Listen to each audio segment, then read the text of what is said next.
তাওহীদে আকীদা। যদি সামান্যতম কিছু মিশ্রিত হয়ে যায় তাহলে আমার আপনার কোন ইবাদত আল্লাহর কাছে কবুল হবে না। আমরা অনেক সময় খুব ঝগড়ায় লিপ্ত হই, বিতর্কে লিপ্ত হই যে তারাবি 8 রাকাত না 20 রাকাত, তারপরে ঈদের সালাত 12 তাকবীরে না 6 তাকবীরে। এগুলো হলো মাসালাগত ইখতিলাফ। আমরা এটা নিয়ে বেশ বিতর্ক করি, কিন্তু যারা আকীদায় নষ্ট, এটা নিয়ে তো বিতর্ক করার কিছু নাই। যেমন কোটি কোটি টাকা দান করছে, লাখ লাখ টাকা দিয়ে মসজিদ তৈরি করছে, তাহাজ্জুদ করছে, হজ করছে, উমরা করছে, কিন্তু আকীদাই ঠিক নাই। এই হজ্জের, এই উমরা, এই দান খায়রাত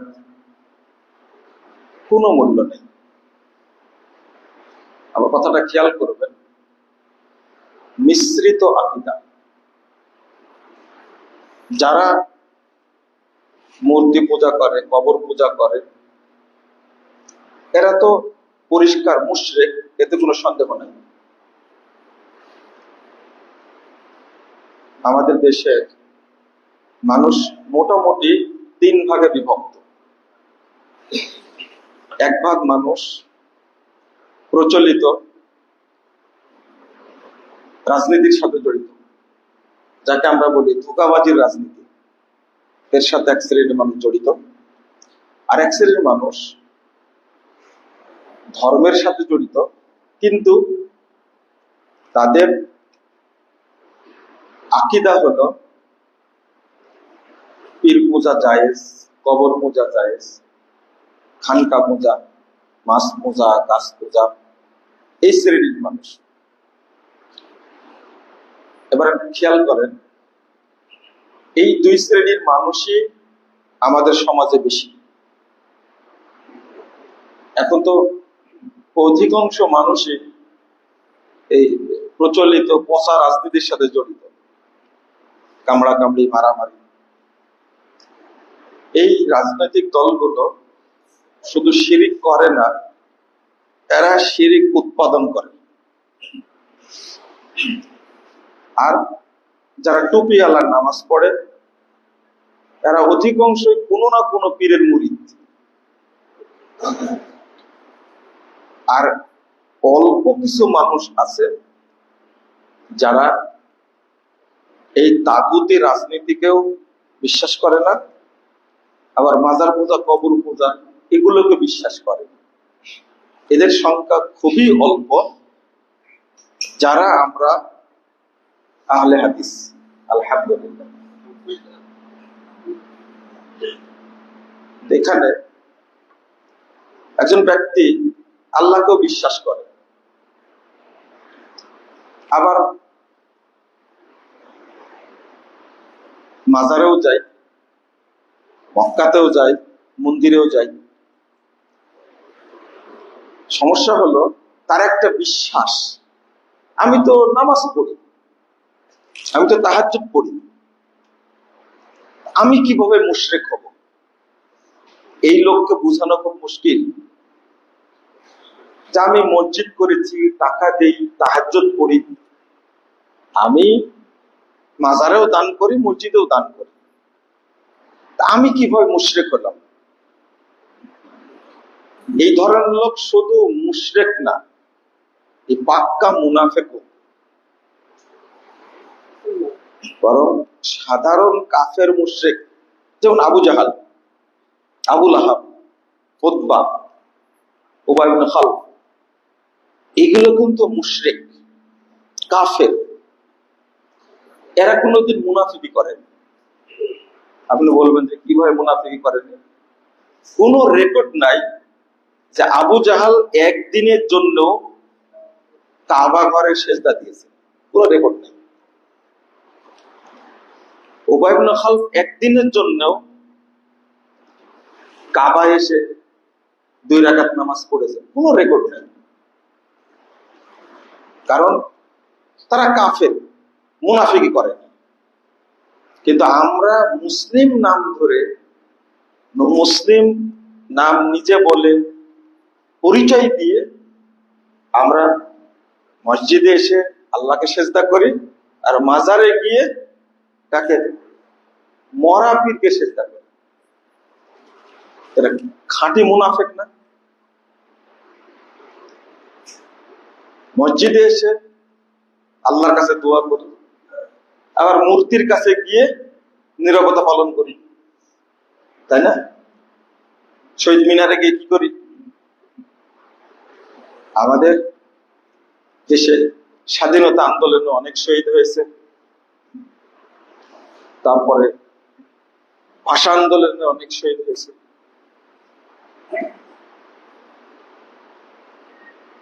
তো তাদের জন্য আমরা কি তৈরি করেছি? একটা শহীদ মিনার তৈরি করেছি। যারা শাহাদত বরণ করেছে এই মুসলিম ভূখণ্ডকে টিকানোর জন্য, তাদেরকে আমরা শহীদ বলতে পারি।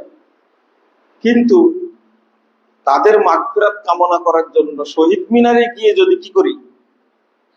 নীরবতা পালন করি, ফুল দিই, তাহলে তাদের তো কোনো উপকার হবেই না, বরং আমি যেটা করলাম আমার ইসলামও গেল, ইমানও গেল, আমলও গেল, সব কি হয়ে গেল?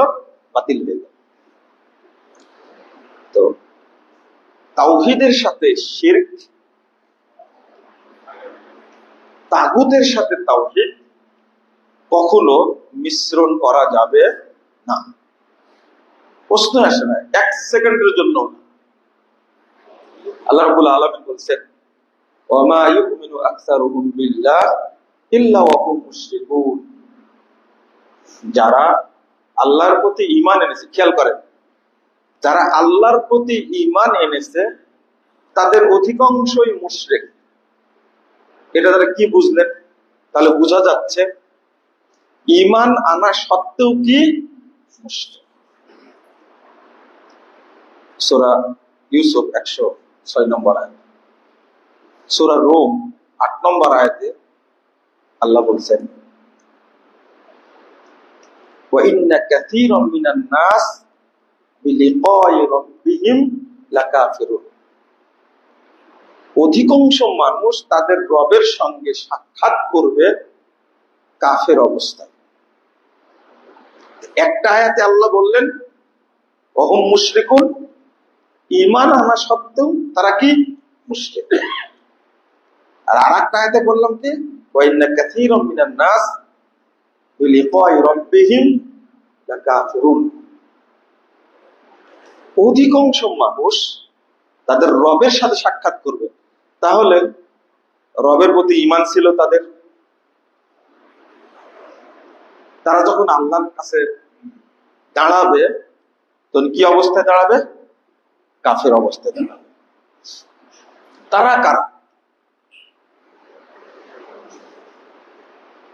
আল্লাহ রাব্বুল আলামিন আরেকটা আয়াতে বলছেন, এখানে আরেকটা হাদিস যোগ করে আপনাদের কাছে। রাসূলুল্লাহ সাল্লাল্লাহু আলাইহি ওয়াসাল্লাম বলছেন, মুসান্নাফ ইবনে আবি শাইবার মধ্যে আসছে 30993 নম্বর হাদিস, ইয়াতি আলান নাস জামান, মানুষের সামনে একটা যুগ আসবে, একটা সময় আসবে, ইস্তামিউন ওয়া ইসাল্লুনা ফিল মাসাজিদ, লোকেরা দলে দলে মসজিদে যাবে, ইসাল্লুন, তারা সালাত আদায় করবে। প্রত্যেকটা মসজিদ মুসল্লি দ্বারা পূর্ণ থাকবে, ওয়ালাইসা ফীহি মুমিন, কিন্তু কোন মসজিদে একজন ঈমানদার খুঁজে পাওয়া যাবে। আজকে প্রত্যেকটা মসজিদ ঘুরে দেখেন, সব মসজিদে মুসল্লি দ্বারা পূর্ণ, মসজিদে জায়গায় হয় না। কিন্তু যদি আপনি বাস বিচার করতে যান, মমিনকে খুঁজে পাওয়া যায়। মমিন নাই, মুসল্লি আছে।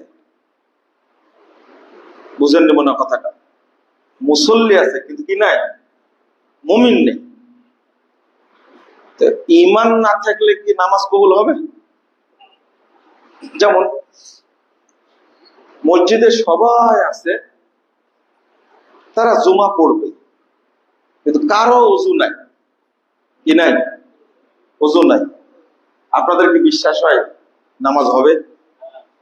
কেউ যদি 80 বছর এইভাবে নামাজ পড়ে, ওযু বিহীন, কবুল হবে না? রমাজান মাসেরটা কবুল হতে পারে তো? হ্যাঁ, হবে না?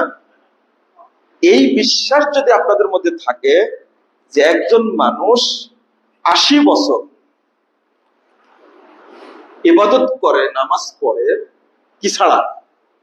শুধু ওযুটা করেননি, অন্য কিছু না, তো শুধু ওযু করেননি, তো রুকু করেছেন, সিজদা করেছেন, মসজিদে এসেছেন, এটাই তো, সবই করেছেন, কিন্তু শুধু কি করেননি? ওযুটাই করেননি। নামাজ হবে না? আপনাদের আকীদা কি বলে? হবে না। আশ-শিরকু ফিত তাওহীদ কাল হাদাসা ফিল উযু। তাওহীদের মধ্যে শিরক ঢুকলে যা হয়, যেমন ওযু অবস্থায় কেউ যদি হাদাস, পেশাব করলো, পায়খানা করলো, তাহলে ওযু থাকবে না। এইটা যদি বুঝেন আপনারা, তাহলে স্পষ্ট হয়ে যান যে যদি আপনার ইমানের সাথে শিরিক মিশ্রিত হয়, তাহলে সাথে সাথে কি নষ্ট হয়ে যাবে? ইমান নষ্ট হয়ে যাবে। আমাদের সমাজে মুসল্লির সংখ্যা অনেক বেশি। বিশেষ করে বলবো তাবলীগের ভাইরা আছে না, টঙ্গীর মাঠে তাবলীগের ভাইরা এত পরিশ্রম করে, সেই শীতের মধ্যে যখন টঙ্গীর মাঠে ইজতেমায় হাজির হয়, আপনারা তো দেখতে পান না, এই কুয়াশা পড়ছে, বৃষ্টি হচ্ছে, বাতাস হচ্ছে, 80 বছরের বয়স, পিঠে একটা পোটলা নিয়ে আছে, মাথায় একটা নিয়েছে, হাতে একটা নিয়েছে, এই যে যাচ্ছে কষ্ট করে নামাজের জন্য কত চেষ্টা করছে, কিন্তু তাদের আকীদা কি? কুফরি আকীদা, শিরকি আকীদা। যেমন তারা অধিকাংশই বিশ্বাস করে আল্লাহ নিরাকার। নাউযুবিল্লাহ, আস্তাগফিরুল্লাহ। এই আকীদা কাফেরদের ছিল না, মুশরিকদের ছিল না। এই আকীদা আল্লাহ সর্বত্র বিরাজমান, এত খারাপ আকীদা মক্কার মুশরিকদেরও ছিল না। তারপরে নবী মরেননি, হায়াতুন নবী, তাবলীগের বইটা, এই ফাজায়েলে আমলের বইয়ের মধ্যে এত যে শিরকি কথা, এত যে কুফরি কথা আছে, প্রত্যেকটা পোটলার মধ্যে ফাজায়েলে আমল আছে, কিন্তু কোরআনও নয়, হাদিসের কিতাবও নয়। এমন একটা সফটওয়্যার তাদের মধ্যে দেওয়া হয়েছে, এই সফটওয়্যার থেকে তাদেরকে বোঝানোই মুশকিল। এই যে আমরা যে আলোচনাগুলো করছি, এই আলোচনা তারা যে শুনবে না, শুনবে না, কারণ তাদের আগেই বলে দেওয়া হয়েছে। যেমন এক ভাই আমাকে এত ভালোবাসে, আপনাদের পূর্বাচলের পাশেই, বাসায় নিয়ে যে দাওয়াত দিয়ে খাওয়ায়, এত ভালোবাসে, এক পর্যায়ে বলছে আজ থেকে 4 বছর আগে আপনার সালাতের বইটা আমি কিনেছি, কিন্তু একটা পৃষ্ঠাও পড়িনি, কারণ আমির সাহেব বলে দিছে এই বই পড়লে তুমি কাফের হয়ে যাবে। যে ফতোয়াটা মারি দিছে, মনে করে, হ্যাঁ, এই বই পড়লে তুমি কি হয়ে যাবে? কাফের হয়ে যাবে। চিন্তা করে, 4 বছর আগে বইটা কিনেছে, কিন্তু একটা পৃষ্ঠাও পড়েনি, কিন্তু আমাকে খুব ভালোবাসে, দাওয়াত দিয়ে অনেক আয়োজন করে খাওয়াইছে। চিন্তা করেন, কিন্তু আমরা যে কথাটা বলছি এইটা তারা মানবে না। তাহলে ভালোবাসা আর দিন মানা এক জিনিস না। মুহাম্মদ সাল্লাল্লাহু আলাইহি সাল্লামকে এত নিরাপত্তা দিয়েছে আবু তালেব, তাই না? তিনি বেঁচে থাকতে, আবু তালেব এত সম্মানী মানুষ, বেঁচে থাকাকালীন মুহাম্মদ সাল্লাল্লাহু আলাইহি সাল্লামের দিকে চোখ তুলে তাকাতে কেউ পারেন। ভালোবাসা কাকে বলে? ধমক দিতে আসছে, সাহস পাইন, খবরদার, এটা আমার ভাতিজা, সাহস পাইন। এত আদর যত্ন করার পরেও মুহাম্মাদের ঈমান আর আবু তালেবের ঈমান এক ছিল? না। তো এখানে আপনি একটু চিন্তা করেন যে ইবাদতে এই যে পরিশ্রম, যে কসরত, এইটার সাথে কিন্তু কিসের সম্পর্ক নাই? ঈমানের সম্পর্ক আমাদের কি নাই? নাই। আমরা এই জায়গায় চরম বিপদের মধ্যে আছি। তো এই হাদিসগুলো, আয়াতগুলো আপনি শুনেন। আর একটা আয়াতে আল্লাহ বলছেন, ওমান ইয়াদুল্লাহ ইলাহান মাআল্লাহি ইলাহান আখার লা বুরহানা লাহু বি ফাইন্নামা হিসাবুহু ইনদা রাব্বিহ। যে ব্যক্তি আল্লাহর সাথে অন্য ইলাহকে আহ্বান করে, লা বুরহানা লাহু বি, তার কাছে কোনো দলিল থাকবে না, বাতিল। আপনি কিয়ামতের মাঠে উঠবেন, দলিল নিয়ে উঠবেন না, আমলনামা নিয়ে উঠবেন না, বাতিল, লা বুরহানা লাহু বি। তাহলে আল্লাহর সাথে অন্য কোনো কিছুকে মিশ্রণ করা যাবে না। রাসূল সাল্লাল্লাহু আলাইহি ওয়াসাল্লাম বলেন, ক্বাল আল্লাহু তাআলা, আল্লাহ তাআলা বলেন, আনা আগনা শুরাকাই আনিশ শিরক। সাবধান, আল্লাহ নিজে বলছেন, আমি শরীককারীদের থেকে মুক্ত। মান আমিলা আমালান আশরাকা ফিহি মাই গায়রি, যে ব্যক্তি কোনো আমল করবে আর ওই আমলের সাথে আমার সাথে অন্যকে অ্যাড করবে, মিশ্রণ করবে, তারাকতুহু ওয়া শিরকাহু, তাহলে আমি আল্লাহ তাকেও প্রত্যাখ্যান করব, তার শরীককেও কি করব? প্রত্যাখ্যান করব। এটা হাদিসে কুদসি, আল্লাহ নিজে বলছেন। কোরআনের মধ্যে আয়াতগুলো স্পষ্ট আসলোই, হাদিসগুলো আসলো। এখন স্বরূপটা কি, কিভাবে আমরা মিশ্রণটা করি, এটা দেখার বিষয়। এখানে ঈমানের প্রসঙ্গ। এক নম্বর হলো আকীদায় আসে, আপনার বিশ্বাস। এই বিশ্বাসটা বোঝার জন্য আমরা এইভাবে বুঝতে পারি, যে ব্যক্তি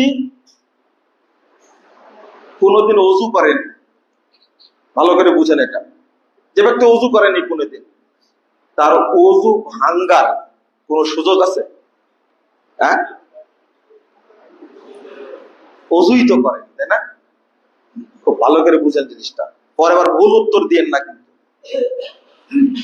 যে ব্যক্তি কোনোদিন ওযু করে, তার ওযু ভাঙ্গার সম্ভাবনা নাই।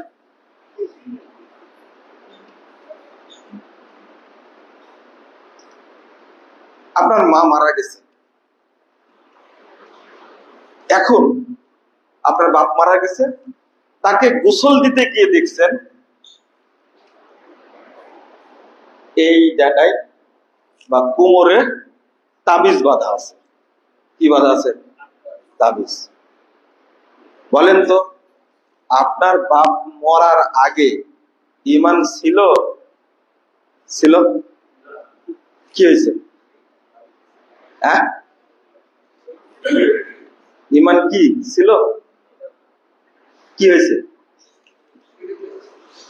ঈমান কি হয়েছে? হ্যাঁ, চলে গেছে। এটাই বোঝাতে চাচ্ছিলাম, ঈমান কি হয়েছে? চলে গেছে। এতক্ষণ বোঝা কি লাভ হলো? আচ্ছা, এই যে তাবিজ যে ছিল, আপনি বলেন তো দেখি, তার মধ্যে কি ঈমান ঢুকেছিল? চলে গেল কি করে? ইমান কি ঢুকেছিল, চলে গেল কি করে? উত্তরটা হবে কি, ইমান কোনদিন ঢোকে। কিন্তু 2 বার হজ করেছে আপনার আব্বা, 5 বার উমরা করেছে, মসজিদের সভাপতি ছিল, 2টা ছাদ করে দিয়েছে মসজিদের। এবার আপনি ফতোয়া দেন যে লোকটা মরে গেল, তার ইমান কি, তার ভিতরে কি ইমান কোনদিন ঢুকেছিল? কারণ ভিতরে আগে থেকে আছে কি কি তার বিশ্বাস যে তাবিজ বাঁধলে ভূতে ধরে না, তাবিজ বাঁধলে দাঁতের ব্যথা ভালো হয়ে যায়। সে তাবিজ বাঁধা ছিল, তাই তাকে মুশরিক বলছেন। এখন আপনার কাছে আরেকটা প্রশ্ন আমার, সেটা হলো একদিন বুঝবেন ইনশাআল্লাহ, আমি যে সেটা বোঝাচ্ছি একদিন বুঝবেন ইনশাআল্লাহ। আমার বোঝাতে সময় লাগছে, বোঝাতেই থাকবো ইনশাআল্লাহ, এটা আমার কাজ, আমি এই কাজ করতেই থাকবো। যেদিন বুঝবেন এটা, সেই দিন আপনি সবকিছুকে বর্জন করবেন, তার আগে বর্জন করবেন না। বিষয়টা এমন, এটা আপনি সন্তান, বাপ মারা গেছে, তাবিজ পেলেন, আপনার শরীরে তাবিজ নাই, কিন্তু বিশ্বাস আছে যে তাবিজ বাঁধলে ভূতে ধরে না, বা তাবিজ দিলে দাঁতের ব্যথা ভালো হয়ে যায়। এবার আপনি বলেন আপনার ঈমান আছে কি নাই? নাই। কি হয়েছে? এই বিশ্বাসটা থাকাকালীন আপনার ভিতরে ঈমান কোনোদিন ঢুকবে? ঈমান কোনোদিন ওই জায়গায় আসবে না। এই জন্য আল্লাহ বলে দিয়েছেন,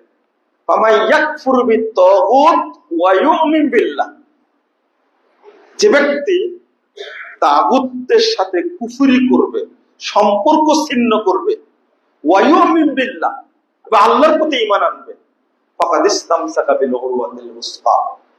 এবার বলেন, আগে শিরিক বর্জন করা না আগে ঈমান আনা? এই জন্য কালেমাটা কি? লা ইলাহা। আগে শব্দটা কি? লা ইলাহা, এর আগে নাফি। এই জন্য আল্লাহ আল্লাহ আল্লাহ এই জিকির করা হারাম। বুঝেন মনে কথাটা?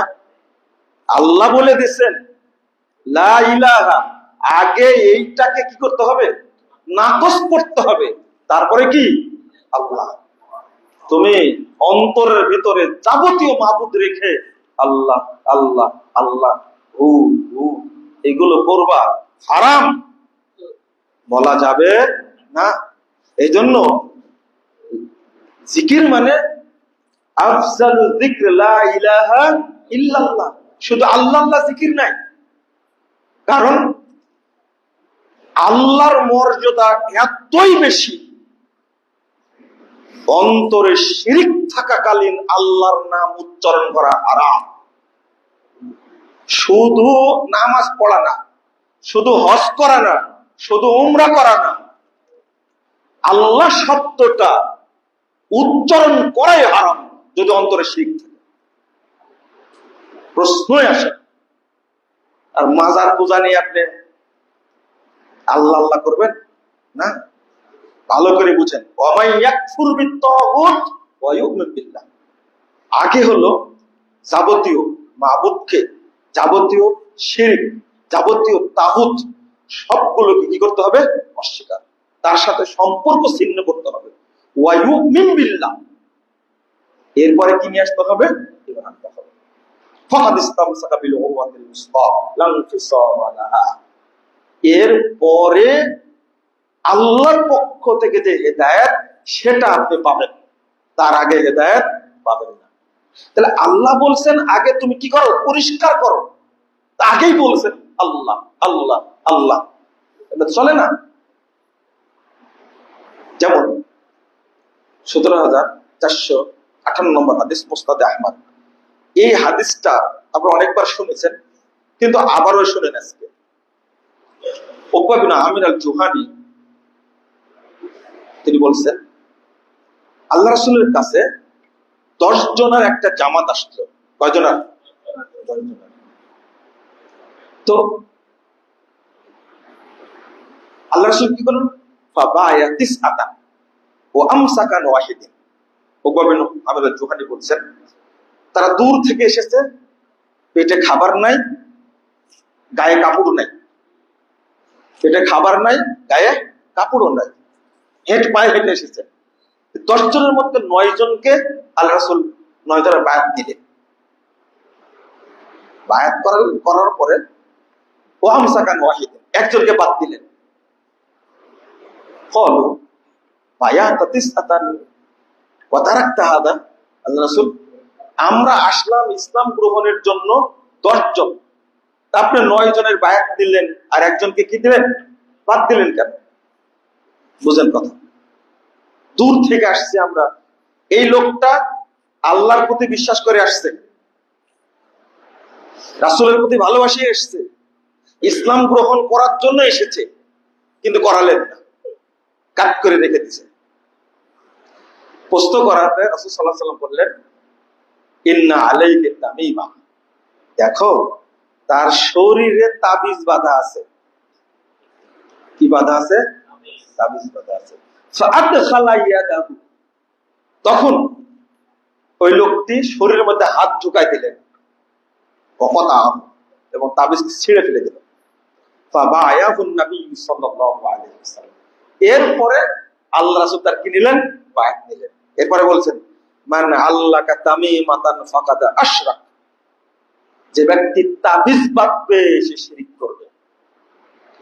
হাদিসের এতটুকুই আলোচনা। এই হাদিস অনুবাদ করার কারণে একজন বোকা মানুষ বলবো আর কি, শিক্ষিত কিন্তু দ্বীনের জ্ঞান নাই। কিসের জ্ঞান নাই? একজন ব্যক্তি যতই জ্ঞানী হোক না কেন, দ্বীনের জ্ঞান না থাকলে তাকে শরীয়ত বলেছে মূর্খ মানুষ, মূর্খ একবার। সে বলছে যে আপনি যে কড়া বক্তব্য দিলেন, তখন তো মুসলমানের সংখ্যাই কম ছিল, আর এই তাবিজটার কারণে তাকে আল্লাহ রাসূল বায়াত নেননি, এটা হলো? আমি বললাম যে হাদিস এইভাবে এসেছে, আমি অনুবাদ করেছি ওইভাবে। আল্লাহ নবী এত কড়া ছিলেন না, দেখেন কি বোঝা বুঝেছে। অথচ হাদিসটা তার বোঝা উচিত ছিল যে বেশি মুসলমানের দরকার নাই, তাওহীদপন্থী মুসলিমের দরকার। খেয়াল করেন। আচ্ছা, এতটুকু বলতে পারতেন না? বায়াতটা করায়া বলবেন যে তোমার শরীরে কি বাধা আছে? তাবিজ বাধা আছে, তাবিজটা কি করো? খুলে ফেলে দাও।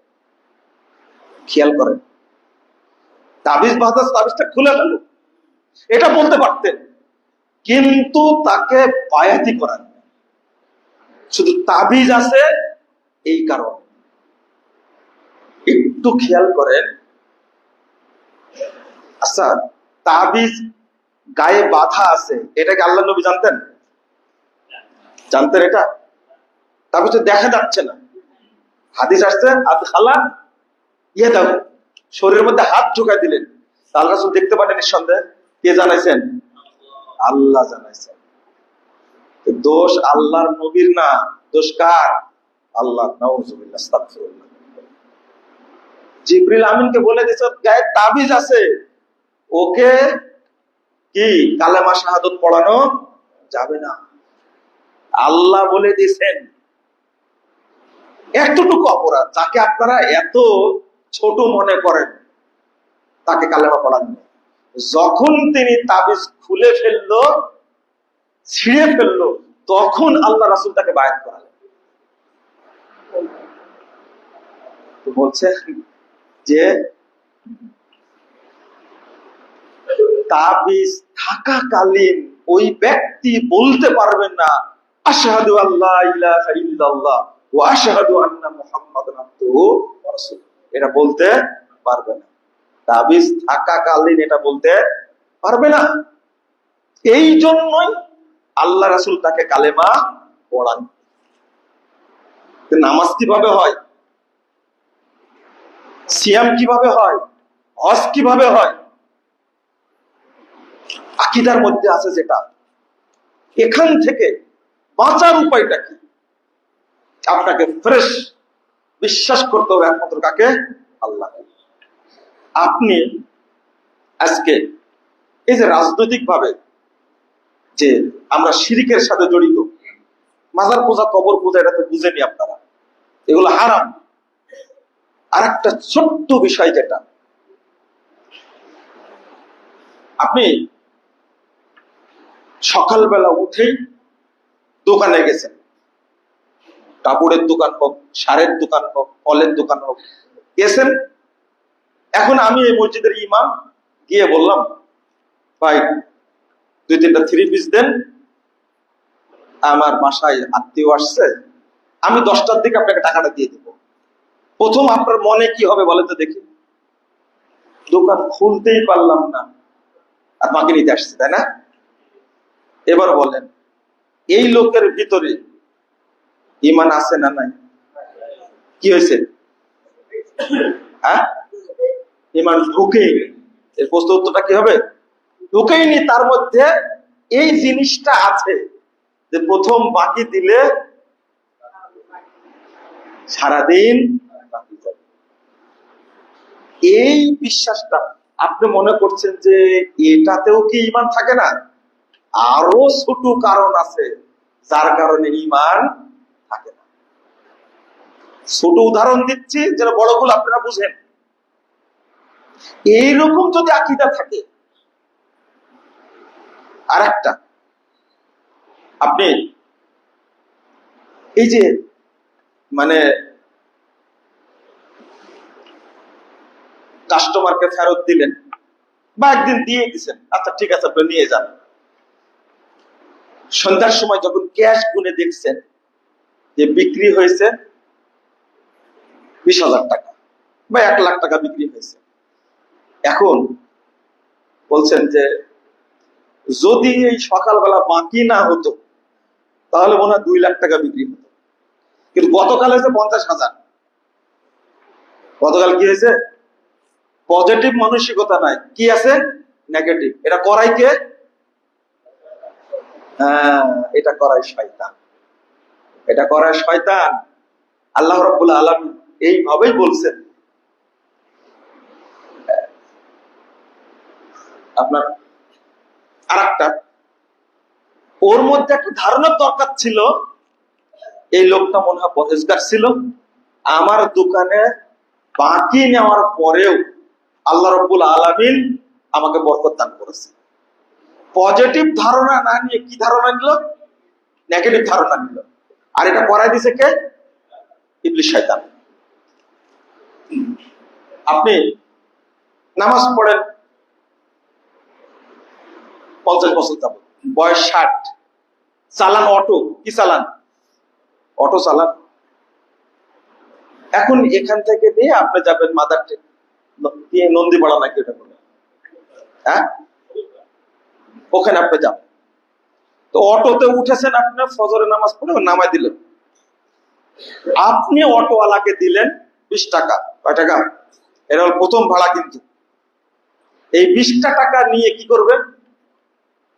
আগে চুম্বু দিবে, কিন্তু দেওয়ার পরে খুব আদর করে পকেটে রাখবে। এইটা হলো তার প্রথম কিসের টাকা? বরকতের টাকা। বলেন, এ লোকটা 50 বছর যাবত নামাজ পড়ে, এখনো কি তার অন্তরের মধ্যে কি ঢুকেছে? ঈমান ঢুকেছে? এখনো ঢুকেনি। শিরক এত খারাপ, এত জঘন্য। এই জন্য রাসূল সাল্লাল্লাহু আলাইহি ওয়াসাল্লাম বলছেন, আশ-শিরকু ফি হাযিহিল উম্মাহ কাদাবিবিন নাম।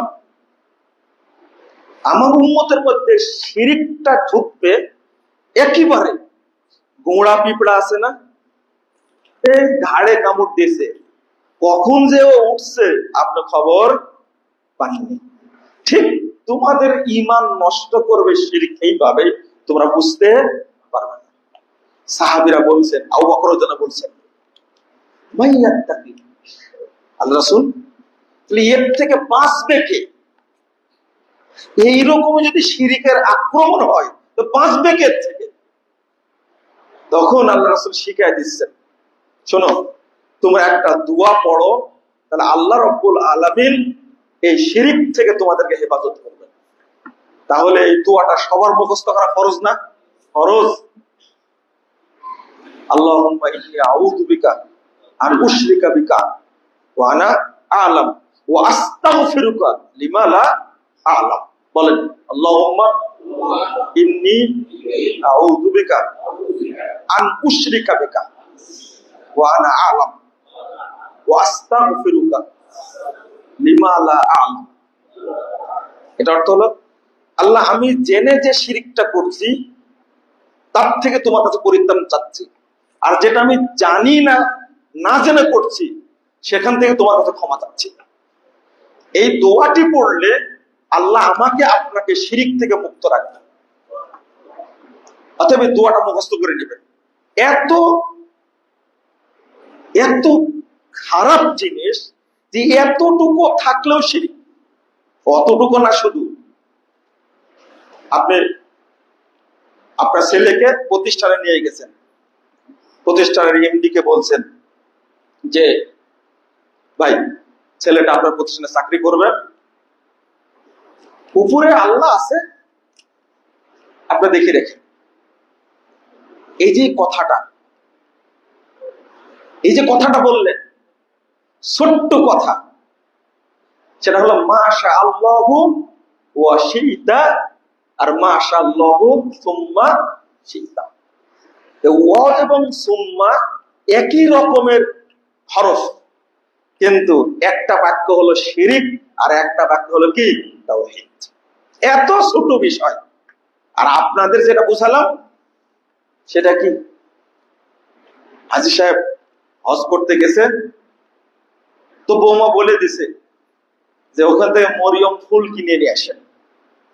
মানে বাচ্চা হয় না, মরিয়ম ফুল খেলে কি হবে?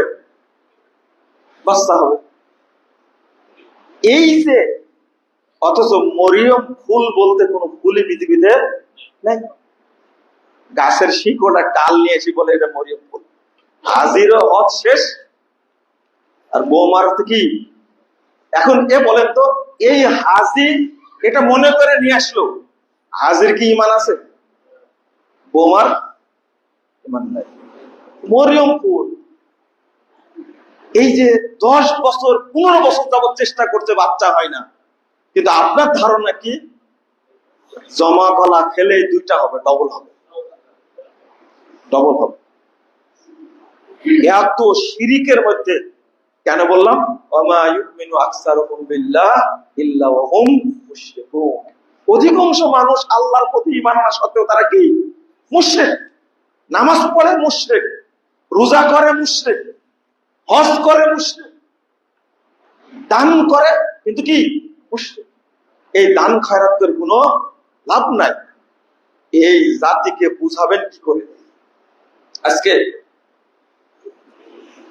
আমাদের বড় বড় নেতা যারা রাজনৈতিক নেতৃত্ব দেয়, তারা এই শিরিককে কিছু মনেই করে না, শিরিককে কিছু মনেই করে না। একজন ব্যক্তি ছিলেন জেলখানায় অনেকদিন, আমাকে বলছেন যে বাবা তুমি দেখিও, দুর্ঘটনায় বলবো আর কি। আমি বলছি সালাউদ্দিন কাদের চৌধুরী সাহেবের কথা। এই মানুষটা কোনোদিন যে শহীদ মিনারে যায়নি। তোমার হুজুর কি বলে দেখো, দেখো শহীদ মিনার বলছে, আমি কোনোদিন শহীদ মিনার বলি না, শহীদ মন্দির। উনি কোনোদিন বলেননি শহীদ মিনার, বলে শহীদ মন্দির ওটা। সালাউদ্দিন কাদের চৌধুরী বসে বলছেন, একসঙ্গে 3 জন বসে মজার মজার গল্প হতো। এই বক্তব্যটা আজকে প্রথম বললাম কথাটা। বলছেন শহীদ মঞ্জির, আপনারা হাফ ছেড়ে বেঁচেছেন না? বলছে এইটাকে, এক মহিলা বলছে এটা কেন বলেন না আপনারা বক্তব্যে, যে কোটি কোটি মানুষ আনন্দে কেঁদে ফেলেছে জালেম সরকার দূর হওয়ার কারণে। আমি বললাম যে কাঁদছেন ভালো কথা, এটা আবার বক্তব্য বলা লাগবে? হ্যাঁ, এটা বলা লাগবে।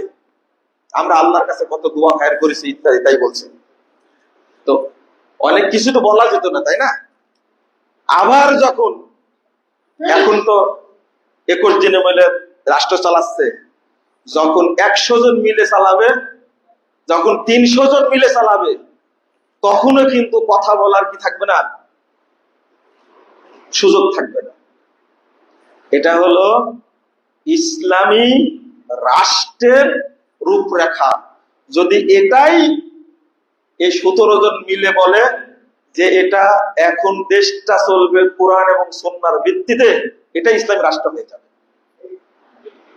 এখানে মানুষ ক্ষমতা চেঞ্জ না, কি চেঞ্জ? নীতি চেঞ্জ। কি চেঞ্জ? নীতি চেঞ্জ। ডক্টর ইউনূস সাহেবই থাক, তিনি বলে দেখ কোরআন সুন্নাহর ভিত্তিতে তোমরা রাষ্ট্র পরিচালনা করো, হয়ে গেল। নেতার পরিবর্তন না, কিসের পরিবর্তন? নীতির পরিবর্তন হোক, আমাদের কোনো আপত্তি নাই। কথা বলতে পারতেন সুন্দর করে, তদন্ত করতে পারতেন সুন্দর করে। আবার যখন দলীয় সরকার আসবে, যে লাউ সেই কুতুব।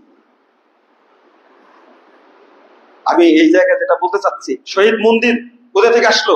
বহু রাজনৈতিক ব্যক্তি ছিলেন যারা শহীদ মিনারকে ধর্ণা দিতেন না, আর আপনারা কি ভক্তি করতেন?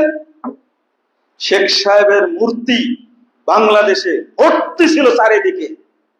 কয় ঘন্টা লাগলো? কয় ঘন্টা লাগলো? 1 ঘন্টাও লাগেনি। আমি রিপোর্ট নিলাম যে মেহেরপুরের মুজিবনগরের 600 মূর্তি আধা ঘন্টার মধ্যে ভেঙে চুরমার করে দিচ্ছে। সেই মূর্তি কি দামি দামি মূর্তি, কি অবস্থা গোটা দেশের। এটা কি জন্য করেছেন? শিরিক তাই করেছেন না, রাগের বশবর্তী করেছেন। এইটা ভাঙ্গার আগে টুপিওয়ালাদের, দাঁড়িওয়ালাদের, মুসল্লিদের উচিত ছিল আধা ঘন্টার মধ্যে বাংলাদেশের সব মাথা ভেঙে দেওয়া। ঠিক তো বলছেন, ভাঙ্গেন নিতে একটাও। হ্যাঁ, যেদিন এই রকম চেতনা আপনাদের মধ্যে তৈরি হবে, ইনশাল্লাহ সেই দিন বড় বড় দামি দামি পাথরের মূর্তি ভাঙতে সময় লাগছে, কিন্তু মাজার ভাঙতে 15 মিনিট টাইম লাগবে না, গোটা দেশ থেকে সব ভেঙে চুরমার হয়ে যাবে। ওই চেতনা তৈরি করতে হবে আগে। কথা বুঝতে, শুধু উদাহরণটা বুঝাই দিলাম। ইসলামী রাষ্ট্রটা আপনি বুঝেন না, এটা 1 সেকেন্ডের ব্যাপার। আল্লাহ রাসূল সাল্লাল্লাহু আলাইহি ওয়াসাল্লাম মক্কা বিজয় করলেন, মক্কায় ঢুকে প্রথম কাজ করলেন, ইবনে মাসউদ রাদিয়াল্লাহু আনহু বলছেন, দাখালান নবী সাল্লাল্লাহু আলাইহি ওয়াসাল্লাম মক্কা ওয়া হাওলাল কাবা 360 নুসবা। ঢুকলেন, এমত অবস্থায় কাবার চতুর্পাশ 360টি মূর্তি ছিল। ফাজালা ইয়াতুনু বিউদিন ফিয়াতিহি, হাতের লাঠি দিয়ে 1 নিমিষে 360টি মূর্তি ভেঙে চুরমার করে দিলেন। আলীকে ডেকে বলছে, আলী শোনো, লা তাদা তিনসা ইল্লা তামাসতাহু ওয়ালা কবরা মুশবা ইল্লা সাওয়াইতাহু। আলী শোনো, যত মূর্তি এবং উঁচু কবর আছে সবগুলো ভেঙে মাটির সঙ্গে মিশিয়ে দাও। 1 নিমিষে মক্কার সমস্ত মূর্তি শেষ। মক্কা বিজয় হয়ে গেছে, আর কোনো সুযোগ নাই। তা আপনার কি ঈমান এখানে কাজ করছে? আপনি মাজার পূজাকে ইবাদত মনে করেন, কবর পূজাকে ইবাদত মনে করেন, পীর পূজাকে ইবাদত মনে করেন, সব মুশরিক। সব কি? মুশরিক। আস্তাগফিরুল্লাহ। আর মূর্তি পূজাকে কি মনে করেন? কোন টুপিওয়ালা ওই বেদির কাছে গিয়ে শ্রদ্ধা জানায়, নামাজ পড়ে যে করে, লক্ষ লক্ষ কোটি কোটি নামাজি টুপিওয়ালা সবাই সেজদা করে, গিয়ে দান করে, মানত করে, কোথায়? মাজারে, পীরের দরগায়। এইগুলো হলো বড় শিরক। আমার তো একজন নামাজির ওই মূর্তির কাছে কখনো যায় না। হাইকোর্টে মূর্তি করলো না, কোথায় মূর্তি করলো, নামাজের বিষয় না। নামাজের বিষয় হলো নামাজের নামাজ নষ্ট করে, ঈমান নষ্ট করে, কোথায়? কোন জায়গায়? মাজারে, কবরে। যতদিন আপনি বুঝবেন এই মূর্তির চেয়ে বেশি জঘন্য, ভয়ঙ্কর এই সমস্ত মাজার।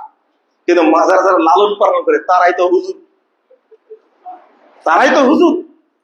এক বক্তা বললো না, যদি কোথায় যারা মূর্তি তৈরি করছিলাম, নামটা ভুলে গেলাম, যদি মূর্তি তৈরি করা হয় এখানে, তাহলে বুড়িগঙ্গা নদীতে ফেলে দিব। যে নিজের বাপের মাজারটা ভাঙেনি, আগে নিজের বাপের মাজার ভাঙা দরকার না? হ্যাঁ, হুজুরেরা কোনোদিন মাজার ভাঙবে না, কারণ হলো এই মাজারই তাদের আয়ের উৎস। পাগলা মসজিদে 3-4 মাস পর পরই 5 কোটি 10 কোটি টাকা উঠে। চিন্তা করতে পারছেন, এটা উৎস একটা, এই পাগলা মসজিদ। আপনি কি বলবেন? এইগুলো একদিনে ওরস করবে, পরের দিন টাকা গুনে দেখছে 5 কোটি 7 কোটি টাকা উঠছে। এই মাজার হুজুর একদিন ভাঙবে? লা হাওলা ওয়ালা কুওয়াতা ইল্লা বিল্লাহ। এই বিষয়টা এই জন্যই বলছি যে আপনিও মরবেন, আমিও মরবো না, কথাগুলো বলতে দেন। আপনি আওয়ামী লীগ না বিএনপি, আমরা তো সমান করি না। আজকে একজনের মূর্তি ভাঙছে, আর এক দল এসে আর এক মূর্তি তৈরি করবে। আমি স্পষ্ট ভাষায় বলি, এইরকম অপমান অবস্থায় কোন নেতার মূর্তি বাংলাদেশে যেন না হয়। কি আশ্চর্য! শেখ সাহেবের মূর্তি তুলে জুতা দিয়ে মারতেছে, ওই জায়গায় মাথার উপর উঠে পেশাব করছে। কি সুন্দর আদব, দেখছেন না? এটা হলো বাঙালিদের শ্রদ্ধা। এতই ঝোকালিয়ারা। অতএব বাংলাদেশের ছবি পূজার আর মূর্তি পূজা, এটা যেন আর বাংলাদেশে কোনোদিন না হয়, এই শিক্ষা যেন রাজনৈতিক দলগুলো অর্জন করে। মসজিদে যান, ইবাদত করে শুকরিয়া আদায় করেন, তা করবে ওই আবার ঠিকই শাহজালাল মাজারে গিয়ে নির্বাচনী প্রচারণা শুরু করে। কিন্তু এই ডক্টর ইউনূস এখনো যায়নি, যাবে কিনা। তবে ঠিকই স্মৃতিসৌধে গেছেন, আবার ঠিকই কি শহীদ মিনারে গেছেন, জাননি টুপিওয়ালাও গেছে। কিন্তু ওই যে একজন দোয়া করার জন্য নিছে না, দোয়া করার জন্য একজন নিছে না, বুঝলেন না মনে আপনারা, তাই না? 17 জনের মধ্যে একজন টুপিওয়ালা আছে। কি জন্য নিছে? দোয়া করার জন্য। হুজুর দোয়াটা করে দেন। স্মৃতিসৌধে গিয়ে 1 মিনিট না 30 সেকেন্ড নীরবতা পালন করে, তাহলে কি ঈমান থাকবে? ইসলাম থাকবে? হুজুরের কিচ্ছু করার নাই। কিন্তু একজন আহলে হাদিস আলেম এটা করতে আর কোশ্চেন কালেও না। শহীদ মিনারে কি হুজুর মেরেও যদি ফেলে যায়, কোন আহলে হাদিস আলেম শহীদ মিনারে যাবে না। আমাদের চেতনাটা হলো ইসলামী, আমরা হলো ধর্মপ্রাণ, কিন্তু ধর্মের জ্ঞান আমাদের নাই। যার কারণে আমাদের চেতনা নিয়ে কাজ করছে। আমাদের ছাত্ররা সালাত আদায় করছে, আন্দোলন করছে, মাঠে দাঁড়ায় সালাত আদায় করছে। কিন্তু যারা এখন আমাদের নেতৃত্ব দিচ্ছে, ওই একজন বাদ দিয়ে বাকিরা নামাজ পড়ে কিনা সন্দেহ আছে। সেদিন গতদিনে বলেছি যে বাংলাদেশের মানুষের চেতনা হলো ইসলামী চেতনা। কলকাতার মানুষও বাংলা বলে, আমার রাজশাহীর মানুষও বাংলা বলে, কিন্তু কলকাতা আর রাজশাহী দুইটা কিন্তু এক দেশ না। তাহলে বুঝতে হবে বর্ডার আলাদা হওয়ার কারণ কি বাংলা ভাষা না, বর্ডার আলাদা হওয়ার কারণ হলো ইসলাম ধর্ম। এটা যেদিন বুঝবেন আপনারা, সেদিন সম্মানিত হবেন। আমরা শুধু হুজুকে বাঙালি, আমরা গণতন্ত্র চিনি না, ইসলামও চিনি না, দুইটা করে গুলাই ফেলছি। আল্লাহ যেন আমাদের বুঝার তৌফিক দান করেন, আমিন। আল্লাহ যেন এই জাতিকে, এই মুসলিম উম্মাহকে যেন, বাংলাদেশের মানুষকে যেন আল্লাহ এই শিরিক থেকে মুক্ত করে দেন। যাবতীয় মাজার পূজা, কবর পূজা, খানকা পূজা, এই সমস্ত ফাউন্ডেশনকে যেন আল্লাহ উৎখাত করে দেন, আমিন ইয়া রাব্বাল আলামিন। আল্লাহ রাব্বুল আলামিন যেন আমাদেরকে তাওহীদ বুঝার তৌফিক দান করেন। আল্লাহ রাব্বুল আলামিন যেন এই দেশটাকে তাওহীদের দেশ হিসেবে কবুল করে নেন। আল্লাহ এমন শাসক আমাদের দিন, যার মাধ্যমে এই দেশটা শিরিক মুক্ত হবে, যার মাধ্যমে এই দেশটা তাগুত মুক্ত হবে ইনশাআল্লাহ, যার মাধ্যমে এই দেশে প্রকৃত ইসলাম প্রতিষ্ঠিত হবে ইনশাআল্লাহ। আল্লাহ তুমি আমাদেরকে কবুল করে নাও, আমিন ইয়া রাব্বাল আলামিন।